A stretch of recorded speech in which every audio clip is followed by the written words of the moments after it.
In the midst of a devastating war, Emma, a young woman living in a small countryside village, found solace in volunteering for the local effort.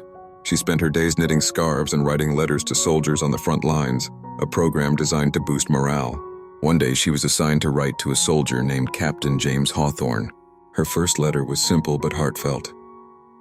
"Dear Captain Hawthorne, I hope this letter finds you well.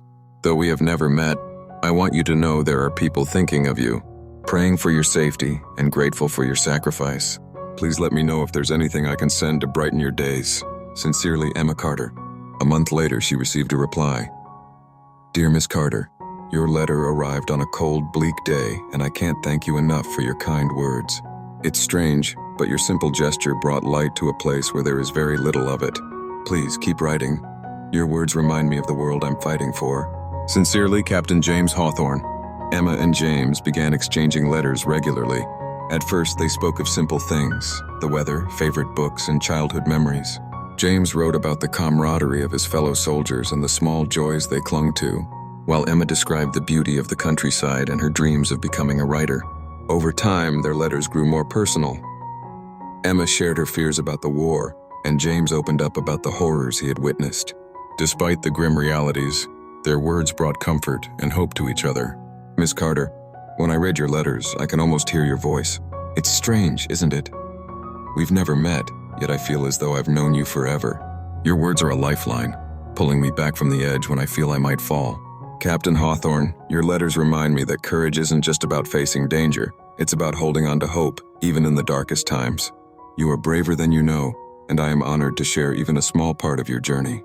As months turned into years, Emma and James developed a deep connection. Though they had never seen each other's faces, they knew each other's hearts. James promised that if he survived the war, he would find her. "Miss Carter, I dream of the day this war ends, and I can see your face for the first time. Until then, I will carry your words with me, like a lantern in the dark. Promise me you'll keep writing." "Captain Hawthorne, I promise. And when this war is over, I'll be waiting for you, wherever you are. Until then, take care of yourself, for me." One day, Emma's letters went unanswered. Weeks passed, then months, and her heart ached with worry.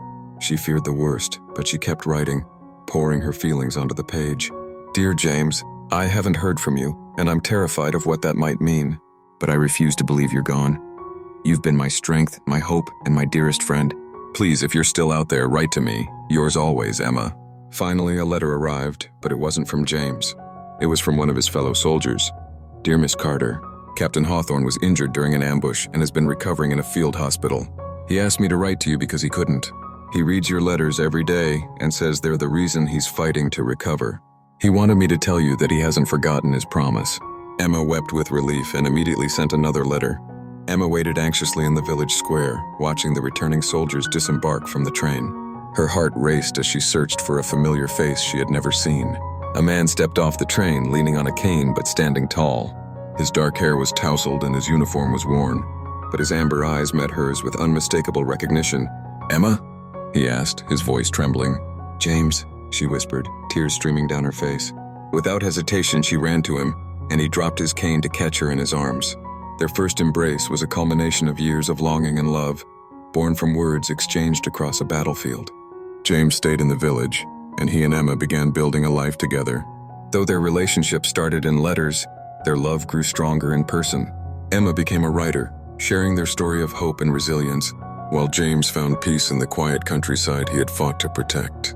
One evening, as they sat by the fire, James handed Emma a bundle of letters, her own, carefully kept and cherished through the war. "These saved me," he said. "You saved me?" Emma smiled, her hand in his. "And you gave me something to believe in." Their love, forged through words and strengthened by time, became a legend in the village, a story of hope, resilience, and the power of connection even in the darkest of times.